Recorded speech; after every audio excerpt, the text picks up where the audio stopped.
Soil and the plant and the climate are connected.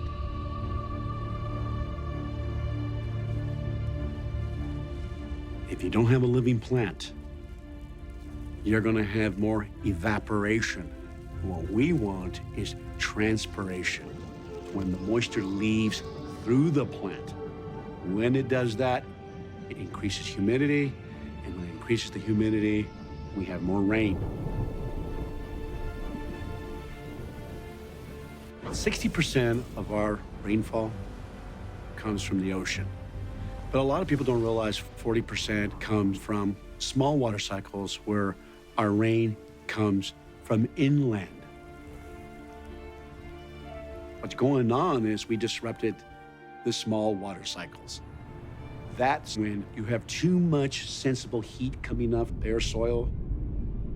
You're having these huge vortexes of hot air going out. Instead of attracting the rain, it's pushing the rain clouds away.